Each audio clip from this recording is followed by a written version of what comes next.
Ever stood in a moment surrounded by noise, yet heard nothing louder than the silence between you and her?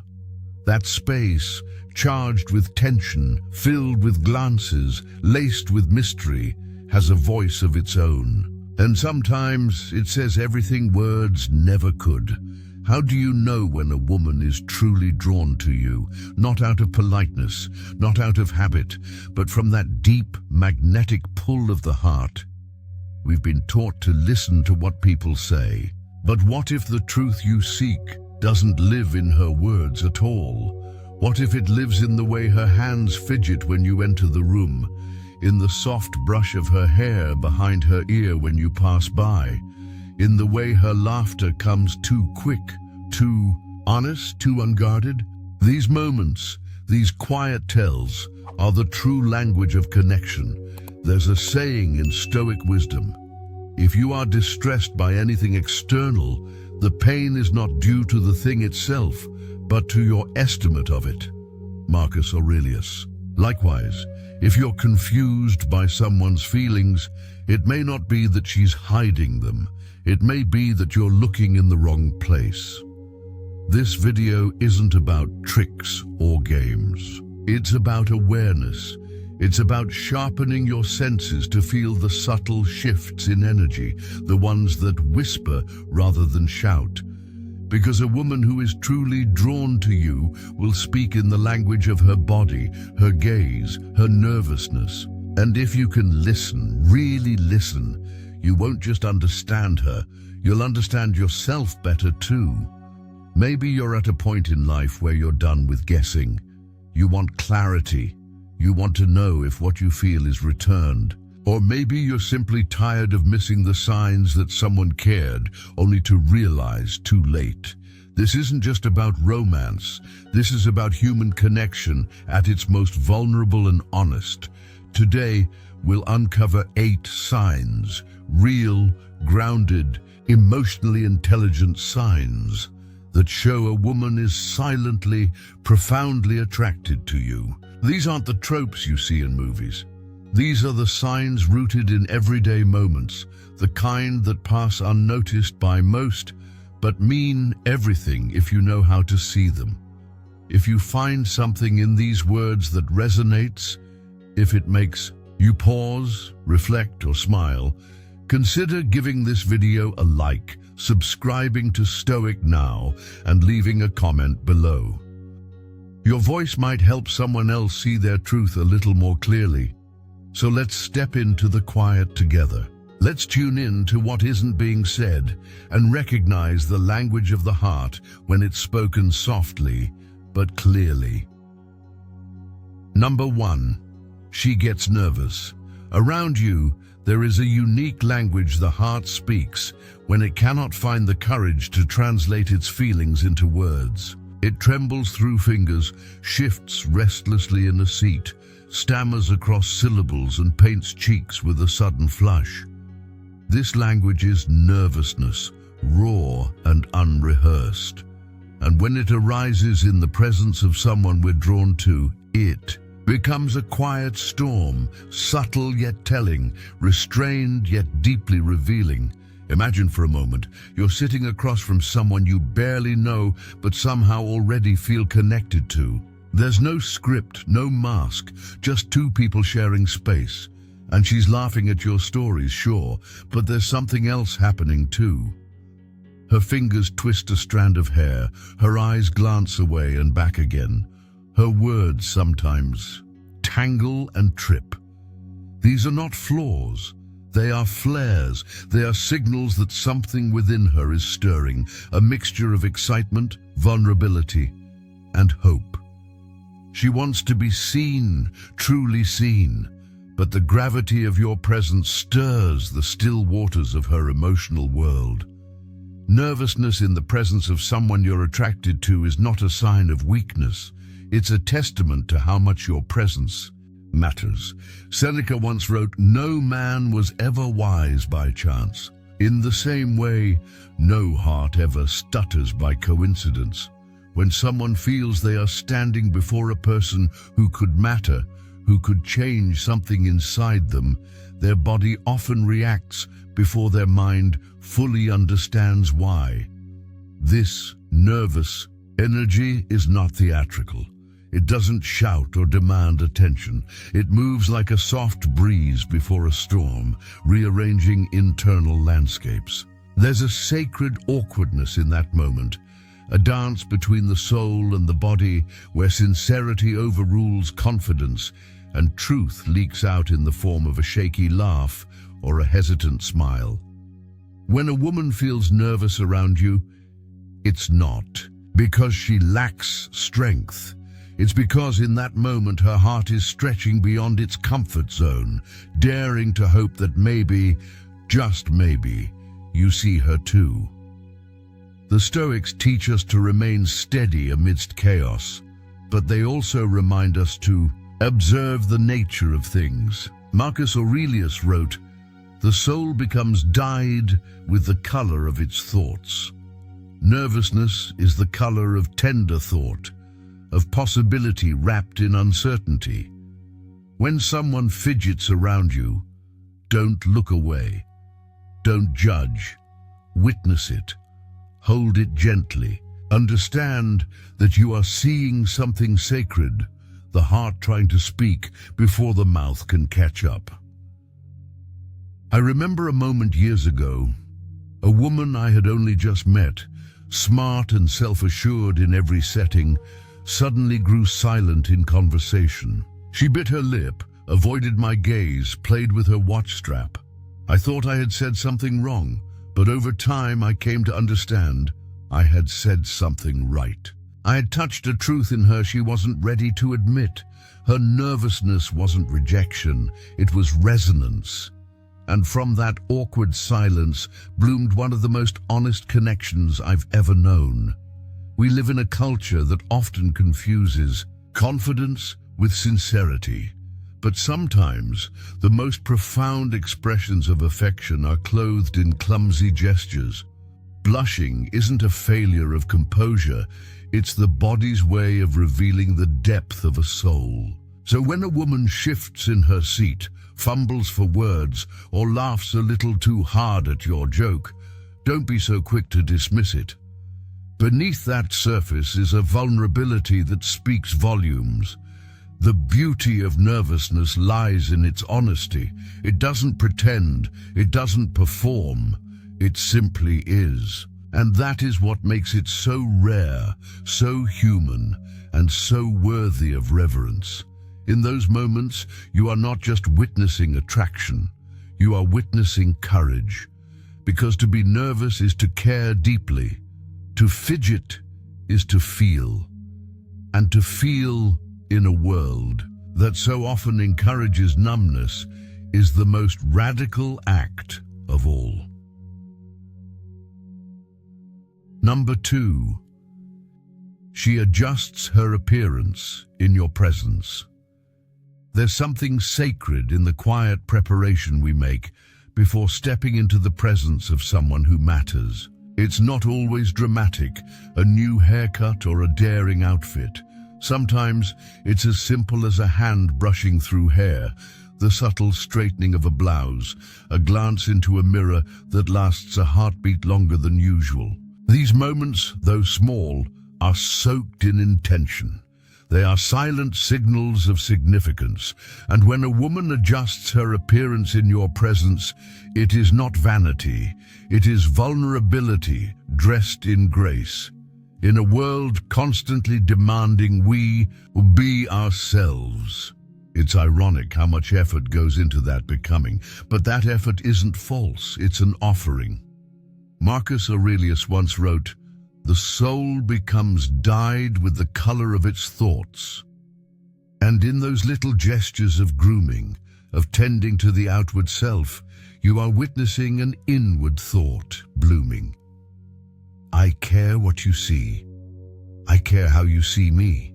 She may smooth her hair, pull her sleeves down, or check her reflection in a nearby window, not for approval, but for alignment. She wants how she feels inside to be reflected in what you see outside. This isn't performance, it's presentation. It's a reflection of an inner hope that she is being perceived not just as attractive, but as radiant in your eyes. We tend to overlook these gestures. We think she's fixing her hair without considering what's really being expressed. But Epictetus reminds us, we have 2 ears and 1 mouth so that we can listen twice as much as we speak. And in this context, to truly listen means paying attention, not to words, but to moments, to what happens in the space between sentences, to the hand that reaches instinctively for the collarbone, to the shift in posture when you enter the room. There's a woman I once knew, brilliant, brave, unapologetically herself. Yet every time we met, she would excuse herself to the restroom before we sat down to talk. At first, I thought nothing of it, but over time I realized she was adjusting herself, her hair, her lipstick, the way her scarf draped, not because she was insecure, but because she saw me as someone worth preparing for. And there is something incredibly tender in that truth. These adjustments are not always conscious. Often they're spontaneous, instinctive, a nervous brush of the sleeve, a fingertip to the earring. They are not rehearsed. They are revelations. And to witness them is to be invited into a space of quiet affection. To tend to appearance in the presence of another is a form of emotional investment. It's the soul reaching outward, hoping to be recognized, hoping to matter. It is the heart whispering, I want you to see me at my best, because being with you brings out the best in me. Seneca said, to be everywhere is to be nowhere. Likewise, to be nowhere in someone's attention is to feel unseen. But when she polishes her presence for you, even in small ways, you are not nowhere. You are very much at the center of her awareness. So next time you see her tuck her hair behind her ear or straighten her back when you approach, don't dismiss it. Receive it with humility, with honor, because in that quiet act of preparation, you're being told, you matter. Here, you are worth the care, and that is no small thing in a world starving for sincerity. Number 3, she unconsciously mirrors your movements. There is a quiet magic in being understood without words. A kind of invisible thread stretches between 2 people, pulling them into the same rhythm, the same breath, the same quiet nods and movements. When a woman finds herself unconsciously mirroring your behavior, crossing her legs when you do, leaning forward when you speak, echoing your choice of words or even the cadence of your voice, it is not mimicry. It's a deep, unspoken sign of harmony. It is the soul's way of saying, I feel safe here. We often think attraction shouts, but more often it whispers. It moves beneath the surface of awareness, sinking hearts before either party even fully realizes what's happening. This mirroring is a powerful sign, not of performance, but of presence. When someone mirrors you, it means they are not merely in the room with you, they are with you. The Stoics, though often associated with stillness, understood the depth of connection between people. Marcus Aurelius wrote, what brings no benefit to the hive brings no benefit to the bee. We are designed to reflect one another, to learn from each other's essence, and in the context of emotional connection, that reflection becomes physical. When she imitates your gestures or speaks in your rhythm, her inner world is aligning with yours, as if to say, I want to understand you completely. I once had a conversation with a woman I had only just met. As I leaned in, she leaned in. When I laughed, she did too. An exact echo of tone and timing. At first I thought nothing of it. But later, in the stillness of my own thoughts, I realized that what I'd witnessed wasn't coincidence. It was connection. Her nervous system had attuned to mine, not out of strategy, but out of sincerity. This isn't manipulation. It isn't a tactic. It's empathy in motion, it's resonance, and if you pay close attention, you'll notice it in those moments when words fall away and only energy remains. When her laughter mirrors yours, not because it's funny, but because you are joyful. When her shoulders relax as yours do, not because she's mimicking, but because your calm gives her permission to be. Epictetus said, "We are not disturbed by events, but by our interpretation of them." The same can be said for these mirrored behaviors. Don't dismiss them as coincidence or as overanalysis. Instead, recognize them as invitations. Invitations to deeper presence, to shared emotion, to something that transcends casual interaction. There's a woman who, without fail, would begin to sip her drink when I did. She'd use phrases I had just used minutes before. Over time, I saw how much of her rhythm had gently adjusted to mine, and far from feeling flattered, I felt humbled, because to be mirrored is not to be admired, it is to be accepted, trusted, and understood. When she mirrors you, even unknowingly, it means your essence has created a resonance strong enough to influence the room. And that is no small thing. It's easy to charm with words, but to move someone's body into your rhythm without touching them, that is rare. This is the dance of emotional intimacy. It begins not with declarations, but with small steps taken in sync. Her mirroring is a signal, not just that she is drawn to you, but that she is aligning with you. Her spirit has, even momentarily, found comfort in your presence. So notice it, cherish it, and more than anything, respect it. Because behind every mirrored gesture lies a quiet kind of courage, the courage to connect, to trust, to let go of pretense and simply be. In this echo, you'll find something precious, not imitation, but invitation, a call to walk together, not in lockstep, but in mutual rhythm. And in a world full of noise, that kind of harmony is a rare and beautiful thing. Number 4, she holds eye contact. Longer than usual, there is something almost ancient in the power of eye contact, an unspoken truth, exchanged not through sound, but through soul. When a woman holds your gaze longer than is customary, it is not just a look, it is an invitation, an opening of something deeper within her, something unguarded. In a world full of distraction and divided attention, the act of truly looking at someone and staying there is rare, and when it happens it resonates. The eyes are, as they say, the windows to the soul, but they are more than that. They are the mirrors that reflect presence, interest, and sometimes even desire. When she locks eyes with you and doesn't immediately look away, she is, in that moment, allowing herself to be seen. Not just her appearance, but her essence. And if she returns to your gaze again and again, it's not an accident. It's alignment. Marcus Aurelius once noted, "Look within. Within is the fountain of good."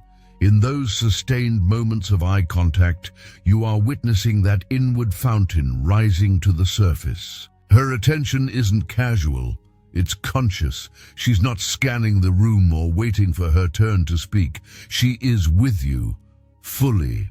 And that gaze, prolonged and deliberate, can say things words never quite manage to capture. It can say, "I see you. I feel safe here. I'm drawn to you." I remember a woman I met during a conference, smart, accomplished, surrounded by people. Yet when we spoke, her eyes rarely left mine. Not in an aggressive way, but in a curious, absorbing way. There was a warmth in that connection, as though she wasn't just listening to my words, but reading between them, searching for something more than surface. That night, I left with few memories of the conversations I had, but hers lingered because her gaze had remained with me. Prolonged eye contact reveals depth. Its vulnerability made visible, and for many, it's not easy. It takes courage to hold someone's gaze when your heart is engaged. It's easier to glance away, to pretend indifference. But when a woman meets your eyes and stays there, it is a rebellion against superficiality. It is an act of emotional honesty. In Stoic thought, there is a reverence for clarity, clarity of mind, of soul, of purpose. Eye contact, when given freely and genuinely, is clarity in action. It strips away pretense and forces presence, and in a culture that thrives on distraction, that kind of presence is almost sacred. Don't overlook it. Don't shy away from it. When her gaze lingers, let yours soften in return. Let the silence between words be filled with that connection, because in those moments, more is being exchanged than you may ever fully comprehend. Emotions flow quietly, understanding takes root, and two people meet not just face to face, but soul to soul. To hold someone's gaze is to say without words, "You matter here." And when she says that with her eyes, believe her. For there is nothing louder than the truth spoken silently through a steady gaze. Number 5. Her body language is open and inviting. The body doesn't lie. Long before we find the courage to say how we feel, our posture, our stance, and the subtle way we position ourselves in space begin to tell the story. When a woman's body turns toward you, when her arms remain uncrossed, her shoulders relaxed, and her frame leans gently in your direction, this is no accident. This is her spirit whispering, "I'm here, I'm open, I feel safe." Open body language is the quiet poetry of presence. It's a non-verbal acknowledgement that she is not only physically near, but emotionally present. There is no instinct to flee, no guard raised in self-defense. Instead, her body aligns with yours, not in fear, but in flow. Marcus Aurelius once wrote, "Adapt yourself to the life you have been given." In this moment, she adapts to your presence, not out of duty but desire. She allows the space between you to shrink. Watch closely. She doesn't fidget to find escape routes. She settles. She angles her knees toward you, lets her hands rest openly, doesn't hide behind objects or barriers. These are all gestures of trust, and trust is the bedrock of attraction. Epictetus reminds us, if you want to improve, be content to be thought foolish and stupid. And what is vulnerability if not the courage to be seen, truly seen, without defense? I recall sitting at a dimly lit cafe with a woman whose presence was like sunlight filtered through rain. Gentle, luminous, and honest. She didn't speak about her feelings directly. She didn't need to. Her posture did. The way she leaned forward when I spoke, how her shoulders softened when she laughed, how she placed her coffee cup aside so there was nothing between us. These weren't grand gestures. They were honest ones. In a world that teaches us to armor ourselves, to stand tall, cross our arms, and protect our vulnerability, open body language is an act of rebellion. It says, "I trust this moment. I trust you." It's important not to confuse this with performance. There's no calculation in true openness. It's instinctive. It's the soul unclenching. When she turns her body toward you, she's not angling for effect. She's aligning with energy, yours, And this alignment is more truthful than any flirty phrase or planned compliment. We often focus on what's said, but the Stoics knew the truth lives in action. Seneca wrote, "Speech is the mirror of the mind, but so too is posture." So when her body tells you she's comfortable, it's more than politeness, it's presence, real grounded presence. So let her speak through silence, through the quiet openness of her form, through the way she doesn't retreat when you step closer, but welcomes you into her energy, through the way her body softens in your company. These are not just signs of comfort.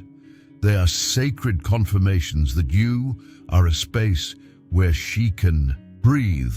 And that is no small gift, because to feel safe is to feel seen. And to feel seen is the first step toward love. But here's the deeper truth that's rarely spoken. Open body language is not only a reflection of how she feels about you, it's also an invitation. It says, you can be at ease too. It levels the field between you, says, you don't need to perform or pretend here. It builds a sanctuary of shared safety where authenticity is not just welcomed, it's mirrored, and perhaps most poignantly, this open posture holds a mirror up to our own emotional state. When we notice her leaning in, relaxing, trusting, we are reminded of our own capacity to make another person feel seen, respected, and cherished. It teaches us that we don't always have to speak to be meaningful. Sometimes all we have to do is be fully and openly like her. So next time you notice a woman's body soften in your presence, don't take it lightly. It is not just body language, it is heart language, it is soul syntax. And in the quiet grammar of presence, it speaks volumes about love, hope, and the human longing to connect. Number 6. She laughs freely and often around you. There is a particular kind of laughter that doesn't seek attention, doesn't perform, and doesn't measure itself against the world's standards of humor. It flows softly, freely, like sunlight spilling through half-open blinds. And when a woman laughs with ease in your presence, even at jokes that aren't especially clever, even when there's no punchline, it is a whisper of her inner joy choosing to rise, not because of the joke itself, but because of who is telling it. You. This laughter isn't about comedy, it's about comfort. It signals something far deeper than amusement. It reveals alignment. When she finds herself laughing in your presence, it's not just that you're funny, it's that she feels safe enough to let joy emerge, unfiltered and real. Her barriers fall, her guard lowers, and what's left is the lightness of being she allows herself to feel when she's with you. Marcus Aurelius once wrote, "The happiness of your life depends upon the quality of your thoughts." Her laughter reflects that thought quality. It's her emotional landscape becoming lighter, clearer, warmer, simply because your presence has changed the climate. And here's the subtle truth. Most of us do not laugh just because something is objectively funny. We laugh because we feel connected, seen, resonant. We laugh because someone's presence soothes the nervous tension inside us. So, when her laughter comes easily in your company, know that it is more than noise. It is a bridge. It is her soul, reaching out to yours saying, "I feel alive here." I remember an afternoon walk with someone whose smile stayed with me longer than her words. I told a story, simple, slightly awkward, barely amusing, yet she laughed with such abandon, such warmth, that I found myself smiling too, not because the story was great, but because the moment was. That kind of laughter has a lingering quality. It doesn't echo, it embraces. Seneca tells us, "As is a tale, so is life. Not how long it is, but how good it is." is what matters. Her laughter makes the moments good. It transforms mundane interaction into shared joy. It reminds you that connection is less about impressing and more about being, and what is more stoic than being wholly present. Her laughter means she is present, not distracted, not divided. She is with you emotionally and energetically, and when her laughter joins yours, it's a form of silent harmony, two frequencies vibrating together, not by force, but by natural resonance. But don't be fooled, this ease doesn't come easily. In a world where so many wear masks, where laughter is often nervous or practiced or strategic, genuine laughter is rare. It's raw. It's real. And when it finds you, honor it. Respond not with ego, but with humility. Let her joy soften your edges. Let it remind you of your own. This is not to say that laughter should be analyzed to death. Rather, it should be appreciated. It should be held as a sacred sign, not that you've won her affection, but that you've earned her comfort. And comfort is the root of connection. It is the soil in which trust, vulnerability, and even love begin to bloom. So when she laughs around you, freely, easily, even unnecessarily, pay attention. Not to the joke, but to the joy. Let it teach you something about the space you create. Let it reflect back the energy you bring into her world. And let it remind you that in the symphony of attraction, joy is one of the clearest, purest notes. As Epictetus reminds us, it's not what happens to you, but how you react to it that matters. Her reaction, her laughter, tells you that in your presence something beautiful is happening, something worth nurturing, something worth holding gently. Her laughter is a light, and it's telling you, without a single word, that her heart is leaning your way. Number 7, she finds ways to gently touch you. In the softest movements lie the boldest truths. A brush of her fingers against yours, a fleeting touch on your arm during conversation. The moment her hand lingers a second longer than necessary on your back. These are not random gestures, they are a quiet language of longing. When a woman reaches out in these subtle, unconscious ways, she is not just filling space. She is seeking nearness. She's expressing with her body what her voice might hesitate to declare. Physical touch, when done gently and naturally, is among the most powerful forms of communication. The Stoics revered clarity and directness, yet even Epictetus recognized the value of presence that extends beyond words. It's not things themselves that disturb us, but our opinions about them, he said. And perhaps our opinions of touch, especially in modern culture, have taught us to overlook its innocence, its nuance, its depth. But when a woman initiates gentle contact, when her presence gravitates toward yours, when the space between you seems to evaporate with each soft touch, pay attention. She is allowing herself to close the distance, and that is not something done lightly. We all live with invisible walls. We build them to protect our hearts, to navigate a world that often feels unsafe or unkind. But touch, when born from attraction and trust, is how those walls begin to fall. It is a form of trust building, not in grand declarations, but in barely there movements that speak louder than certainty. I once sat next to someone on a park bench, a stranger turned companion over coffee. As we spoke, her hand lightly tapped my arm as she laughed. Later, she placed her hand gently over mine for a brief moment when I shared something personal. Those touches weren't rehearsed or calculated. They were instinctive. They were honest. And I understood then that her body had decided it was safe to be near mine. These unconscious touches are her way of asking a question without words. Is this okay? Do you feel what I feel? They are invitations, offered not with pressure, but with hope. They are her spirit reaching out, not with demand, but with vulnerability. Seneca wrote, "Nothing is more honorable than a grateful heart."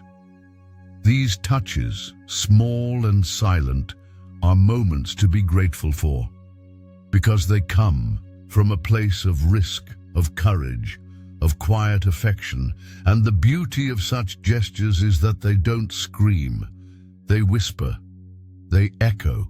Long after her hand leaves your arm, you might still feel the impression it made, not just on your skin, but on your soul. This is the paradox of Stoic wisdom: strength wrapped in softness, intention housed in restraint. When she touches you, not in bold displays, but in these small, intimate moments, she is revealing a truth, that her comfort has grown roots in your presence. Let us not overlook the power in that. In a time where connection is so often digital, where touch is guarded and closeness rare, these physical gestures are sacred. They are affirmations of presence, of shared space, of mutual resonance. So when her touch finds you, light, fleeting, but undeniably real, welcome it. Not with expectation, but with awareness. Let it remind you that intimacy begins not in the grand, but in the gentle, and that in love, as in life, it is the quietest gestures that leave the loudest echoes. Number 8, she asks deep personal questions about your life. In a world overrun with small talk and surface exchanges, there's something sacred about being asked a question that cuts deeper. Not the typical, "How was your day?" or "What do you do?" but a genuine inquiry into your story, your wounds, your dreams, your convictions. When a woman begins to ask such questions, not from politeness, but from a place of emotional investment, it is not just conversation, it is a connection reaching out, a thread being spun between her soul and yours. The questions she asks aren't accidental. When she inquires about your childhood, about what keeps you up at night, about your beliefs, your regrets, your hopes, it is her heart seeking to map the landscape of yours. This isn't about idle curiosity, it's about emotional architecture. She's not content with the surface, she's trying to understand the foundation. Marcus Aurelius reminds us, the soul becomes dyed with the color of its thoughts. When she asks you personal questions, she's inviting your soul to color hers. She is opening a window, saying, "Let me see you truly, let me carry your truth with me." And that's no small thing. There's vulnerability in being seen, and there's reverence in the act of seeing. When she asks with genuine interest, it means she has chosen to pay attention. Her mind isn't wandering, her heart isn't closed. She's leaning in, emotionally, intellectually, spiritually. And in that leaning, something tender is born. I once met a woman who, over dinner, bypassed the usual dance of politeness and instead asked, "What's something you've never told anyone?" I was startled, not by the boldness, but by the sincerity. It was as if she had handed me a lantern and asked to walk with me into my shadows. That moment, more than any smile or compliment, told me she wanted to know who I truly was, not who I performed to be. These questions, though sometimes simple in phrasing, are monumental in meaning. What matters most to you? What would you do if you weren't afraid? Who hurt you and how did you heal? Such questions signal not just interest, but intention, and intention is the heartbeat of love. Epictetus said, "We have 2 ears and 1 mouth so that we can listen twice as much as we speak." When she listens to your answers, not just the words, but the spaces between them, it shows that she's not just hearing, she's holding. And when someone holds your truth with care, it creates a space where you can finally lay your armor down. This is not a test, it's a trust. Her questions aren't traps, they're bridges. They lead you across the moat of performance and into the heart of authenticity. And on that path, you begin to meet each other, not as roles or titles, but as whole, complex, vulnerable beings.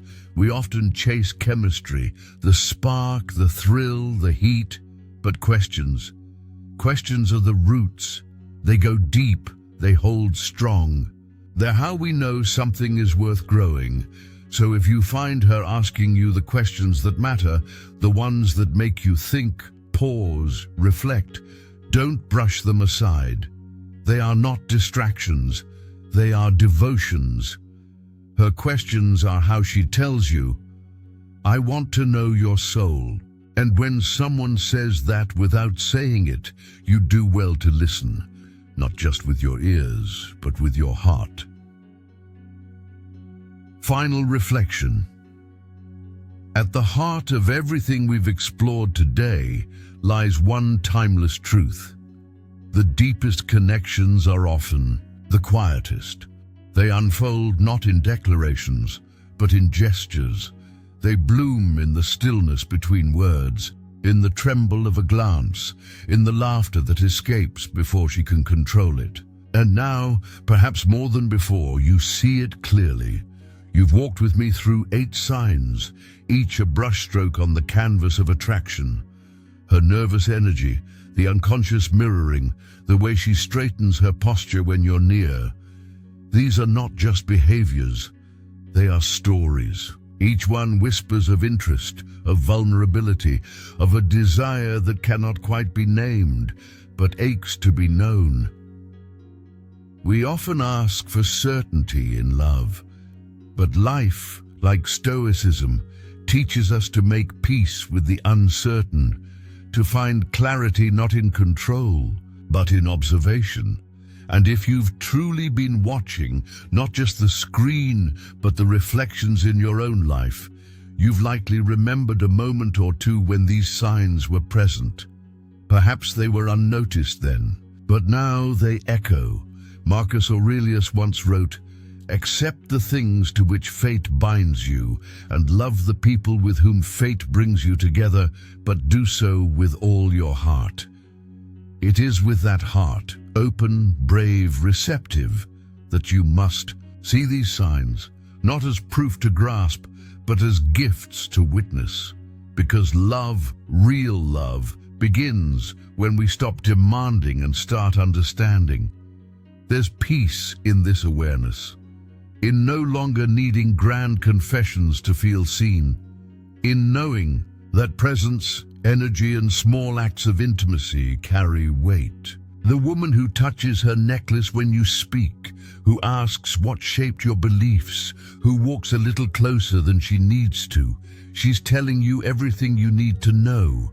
And now it's your turn to respond, not with suspicion, not with pressure, but with gentle recognition.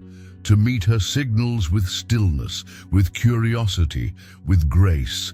Every small shift in how you see others can lead to a massive transformation in how you relate to the world. When you become someone who observes with heart, you become someone who connects with depth. And that, my friend, is the beginning of a more meaningful, more peaceful life. If any part of this journey touched something in you, if it helped you remember or see or feel in a new way, I invite you to share that below. Your story might be the one that helps someone else feel less alone in theirs. If you haven't yet, please consider liking this video or subscribing to the Stoic Now channel. But more importantly, stay engaged with your own growth. Stay aware, stay soft even as you become strong. Because in the end, it's not the loudest voices that stay with us. It's the truest ones. And sometimes truth is spoken not in words, but in a look, a laugh, a light touch. May you have the courage to notice and the wisdom to respond.